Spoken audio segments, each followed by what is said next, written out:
मैं रेखा गुप्ता ईश्वर की शपथ लेती हूं कि मैं विधि द्वारा स्थापित ರಾಷ್ಟ್ರ ರಾಜಧಾನಿ ದೆಹಲಿಯಲ್ಲಿ ಬಿಜೆಪಿ ದರ್ಬಾರ್ ಶುರುವಾಗಿದೆ.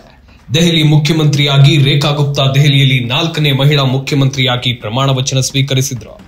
ರಾಮ್ಲೀಲಾ ಮೈದಾನದಲ್ಲಿ ನಡೆದ ಅದ್ದೂರಿ ಸಮಾರಂಭದಲ್ಲಿ ಈಶ್ವರನ ಹೆಸರಿನಲ್ಲಿ ರೇಖಾ ಗುಪ್ತಾ ಪ್ರತಿಜ್ಞಾವಿಧಿ ಸ್ವೀಕರಿಸಿದ್ರು. ಸುದೀರ್ಘ ಚರ್ಚೆಯ ನಂತರ ರೇಖಾ ಗುಪ್ತಾ ಅವರನ್ನ ದೆಹಲಿಯ ಮುಖ್ಯಮಂತ್ರಿಯಾಗಿ ಆಯ್ಕೆ ಮಾಡಲಾಗಿದೆ. ದೆಹಲಿಯಲ್ಲಿ ಬರೋಬ್ಬರಿ 27 ವರ್ಷಗಳ ನಂತರ ಬಿಜೆಪಿ ಅಧಿಕಾರಕ್ಕೆ ಬಂದಿದ್ದು ಅತ್ಯಂತ ಜಾಣ್ಮೆಯಿಂದ ಹೆಜ್ಜೆಯನ್ನ ಇರಿಸಿದೆ. ರೇಖಾ ಗುಪ್ತಾ ಅವರು ತಳಮಟ್ಟದಿಂದ ಬೆಳೆದು ಬಂದವರು. ಕ್ಯಾಂಪಸ್ ರಾಜಕೀಯ, ರಾಜ್ಯ ಸಂಘಟನೆ, ಪುರಸಭೆ ಆಡಳಿತದಲ್ಲಿ ಸಕ್ರಿಯರಾಗಿದ್ದಾರೆ ಮತ್ತು ಈಗ ಶಾಸಕಿ ಹಾಗೂ ಮುಖ್ಯಮಂತ್ರಿಯಾಗಿದ್ದಾರೆ. ಹಾಗಾದ್ರೆ ಈ ರೇಖಾ ಗುಪ್ತಾ ಯಾರು, ಅವರ ಹಿನ್ನೆಲೆ ಏನು ಅನ್ನೋದರ ಒಂದಿಷ್ಟು ಮಾಹಿತಿ ಇಲ್ಲಿದೆ. ರೇಖಾ ಗುಪ್ತಾ ಹರಿಯಾಣ ಮೂಲದವರು. 1974ರಲ್ಲಿ ಹರಿಯಾಣದ ಜಿಂದ್ ಜಿಲ್ಲೆಯ ನಂದಗಡ ಎನ್ನುವ ಸಣ್ಣ ಗ್ರಾಮದಲ್ಲಿ ಜನಿಸಿದ್ರು. ರೇಖಾ ಅವರ ತಂದೆ ಸ್ಟೇಟ್ ಬ್ಯಾಂಕ್ ಆಫ್ ಇಂಡಿಯಾದಲ್ಲಿ ಕೆಲಸ ಮಾಡಿದ್ದಾರೆ. ರೇಖಾಗೆ 2 ವರ್ಷವಾಗಿದ್ದಾಗಲೇ ಅವರ ಕುಟುಂಬ ದೆಹಲಿಗೆ ಸ್ಥಳಾಂತರವಾದರು. ದೆಹಲಿಯಲ್ಲಿ ಅವರು ತಮ್ಮ ಪ್ರಾಥಮಿಕ ಹಾಗೂ ಕಾಲೇಜು ಶಿಕ್ಷಣ ಮುಗಿಸಿದ್ರು. ರೇಖಾ 1992ರಲ್ಲಿ ದೆಹಲಿಯ ವಿವಿಯ ದೌಲತ್ ರಾಮ್ ಕಾಲೇಜಿನಲ್ಲಿ ವಿದ್ಯಾಭ್ಯಾಸ ಮಾಡ್ತಾ ಇರುವಾಗಲೇ ಅಖಿಲ ಭಾರತೀಯ ವಿದ್ಯಾರ್ಥಿ ಪರಿಷತ್ ಅಂದ್ರೆ ಎಬಿವಿಪಿ ಮೂಲಕ ರಾಜಕೀಯ ಪಯಣವನ್ನ ಶುರು ಮಾಡಿದ್ರು. ಕಾಲೇಜು ದಿನಗಳಲ್ಲಿ ಅವರು ರಾಜಕೀಯದಲ್ಲಿ ಆಕ್ಟಿವ್ ಆಗಿದ್ರು. ನಂತರ 1996ರಿಂದ 97ರ ಅವಧಿಯಲ್ಲಿ ದೆಹಲಿಯ ವಿವಿಯ ವಿದ್ಯಾರ್ಥಿ ಕೂಟದ ಅಧ್ಯಕ್ಷರು ಕೂಡ ಆಗಿದ್ರು. ಕಾಲೇಜಿನಲ್ಲಿ ಕಾನೂನು ಪದವಿ ಪಡೆದ ರೇಖಾ ಗುಪ್ತಾ ನಿಧಾನವಾಗಿ ವಾಜಪೇಯಿ ಕಾಲದಲ್ಲಿ ಬಿಜೆಪಿಯಲ್ಲಿ ಗುರುತಿಸಿಕೊಂಡ್ರು.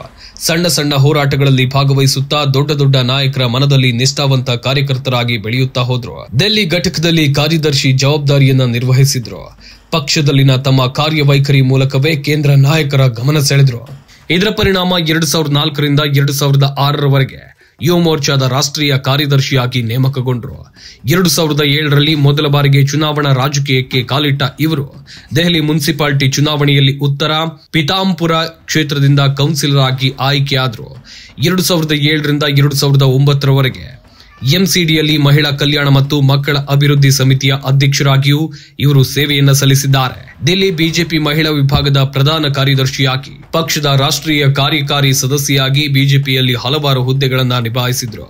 ಕೌನ್ಸಿಲರ್ ಆಗಿದ್ದ ಅವಧಿಯಲ್ಲೇ ಅವರು ಜನಪರ ಕಾಳಜಿಯ ಕೆಲಸಗಳನ್ನ ಮಾಡಿ ಸೈ ಎನಿಸಿಕೊಂಡ್ರು. ಉನ್ನತ ಶಿಕ್ಷಣ ವಿದ್ಯಾಭ್ಯಾಸ ಮಾಡಬೇಕು ಎನ್ನುವ ಆಸೆ ಇರುವ ಹಾಗೂ ಆರ್ಥಿಕವಾಗಿ ದುರ್ಬಲವಾಗಿರುವ ಮಹಿಳಾ ವಿದ್ಯಾರ್ಥಿಗಳಿಗೆ ನೆರವು ನೀಡುವ ಉದ್ದೇಶದಿಂದ ಅವರು ಪರಿಚಯಿಸಿದ್ದ ಸುಮೇಧಾ ಯೋಜನೆಗೆ ಭಾರಿ ಮೆಚ್ಚುಗೆ ವ್ಯಕ್ತವಾಗಿತ್ತು. ಹೀಗೆ ಪಕ್ಷದಲ್ಲಿ ನಿಷ್ಠಾವಂತೆಯಾಗಿ ಗುರುತಿಸಿಕೊಂಡಿದ್ದ ರೇಖಾ ಗುಪ್ತಾ 2015, 2020ರ ವಿಧಾನಸಭೆ ಚುನಾವಣೆಯಲ್ಲಿ ಶಾಲಿಮಾರ್ ಭಾಗ್ನಿಂದ ಸ್ಪರ್ಧೆಯನ್ನ ಮಾಡಿದ್ರು. ಆದ್ರೆ ಆ ಚುನಾವಣೆಯಲ್ಲಿ ಇದೇ ಬಂಧನಾ ಕುಮಾರಿ ವಿರುದ್ಧ ಸೋಲು ಕಂಡಿದ್ರು. ಆದ್ರೆ ಈ ವರ್ಷ ಚುನಾವಣೆಯಲ್ಲಿ ಮತ್ತೊಮ್ಮೆ ಸ್ಪರ್ಧೆ ಮಾಡಿದ್ದ ರೇಖಾ ಗುಪ್ತಾ ಆಪ್ ಬಂಧನಾ ಕುಮಾರಿ ಅವರ ವಿರುದ್ಧ 29,595 ಮತಗಳ ಮೂಲಕ ಭರ್ಜರಿ ಗೆಲುವು ದಾಖಲಿಸಿದ್ರು. 50 ವರ್ಷದ ರೇಖಾ ಗುಪ್ತಾ ಅವರ ಆಸ್ತಿ ಮೌಲ್ಯ 5.3 ಕೋಟಿ ರೂಪಾಯಿ. ಅವರ ಸಾಲ 4,84,00,000. ರೇಖಾ ಗುಪ್ತಾ ಅವರ ಪತಿ ಹೆಸರು ಮನೀಶ್ ಗುಪ್ತಾ. ಈ ದಂಪತಿಗೆ 2 ಮಕ್ಕಳಿದ್ದಾರೆ. ದೆಹಲಿಯ ಮುಖ್ಯಮಂತ್ರಿ ಆಯ್ಕೆಯ ವಿಚಾರದಲ್ಲಿ ಬಿಜೆಪಿ ಹೈಕಮಾಂಡ್ ಅಚ್ಚರಿಯ ನಿರ್ಧಾರವನ್ನು ತೆಗೆದುಕೊಂಡಿದೆ. ದೆಹಲಿಯ ನೂತನ ಮುಖ್ಯಮಂತ್ರಿಯಾಗಿ ರೇಖಾ ಗುಪ್ತಾ ಅವರನ್ನ ಆಯ್ಕೆ ಮಾಡಲಾಗಿದೆ. ಅವರಿಗೆ ಈಗ 50 ವರ್ಷ ವಯಸ್ಸಾಗಿದೆ. ದೆಹಲಿಯಲ್ಲಿ ಕಳೆದ 10 ವರ್ಷಗಳಿಂದ ಅಧಿಕಾರದಲ್ಲಿರೋ ಆಮ್ ಆದ್ಮಿ ಭದ್ರಕೋಟೆಯನ್ನ ಬೀಳಿಸುವ ಮೂಲಕ ಬಿಜೆಪಿ ಅಧಿಕಾರಕ್ಕೆ ಬಂದಿದೆ.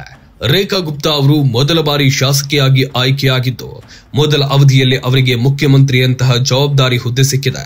ಇನ್ನು ಮಹತ್ವದ ಸಂಗತಿ ಅಂದ್ರೆ ರೇಖಾ ಗುಪ್ತಾ ಮುಖ್ಯಮಂತ್ರಿಯಾಗಿ ಆಯ್ಕೆಯಾದ ನಂತರ ಬಿಜೆಪಿಯು ದೆಹಲಿಯ ಸುಮಾರು 30% ಮತದಾರರನ್ನ ಒಳಗೊಂಡಿರುವ ಇತರ ಹಿಂದುಳಿದ ವರ್ಗಗಳ ಸಮುದಾಯವನ್ನ ಕಾರ್ಯತಂತ್ರ ಎನ್ನಲಾಗಿದೆ. ಇದರೊಂದಿಗೆ ಒಬಿಸಿಯ ಜಾಟ್, ಗುಜ್ಜಾರ್, ಯಾದವ್ ಮತ್ತು ಗುಪ್ತಾರಂತಹ ಪ್ರಮುಖ ಜಾತಿ ಗುಂಪುಗಳನ್ನ ತನ್ನತ್ತ ಸೆಳೆಯುವುದು ಒಂದಾಗಿದೆ. ಇನ್ನೂ ಬಹಳ ಮುಖ್ಯವಾಗಿ ರೇಖಾ ಗುಪ್ತಾ ಅವರು ದೆಹಲಿಯಲ್ಲಿ ಹೆಚ್ಚಾಗಿರುವ ಬನಿಯಾ ಸಮುದಾಯಕ್ಕೆ ಸೇರಿದವರು. ಒಟ್ನಲ್ಲಿ ಬರೋಬ್ಬರಿ 26 ವರ್ಷಗಳ ಬಳಿಕ ರಾಷ್ಟ್ರ ರಾಜಧಾನಿ ದೆಹಲಿಯಲ್ಲಿ ಅಧಿಕಾರಕ್ಕೇರಿರುವ ಬಿಜೆಪಿಯ ನೂತನ ಸಿಎಂ ಆಗಿ ಮಹಿಳೆಯೊಬ್ಬರನ್ನ ಆಯ್ಕೆ ಮಾಡಿ ಅಚ್ಚರಿ ಮೂಡಿಸಿದೆ. ಮೊದಲ ಬಾರಿಯ ಶಾಸಕಿ ರೇಖಾ ಗುಪ್ತಾ ಅವರಿಗೆ ಪಕ್ಷ ಮಣೆ ಹಾಕಿದ್ದು ಮೊದಲ ಪ್ರಯತ್ನದಲ್ಲೇ ರೇಖಾ ಗುಪ್ತಾ ಅವರಿಗೆ ಅದೃಷ್ಟ ಖುಲಾಯಿಸಿದೆ.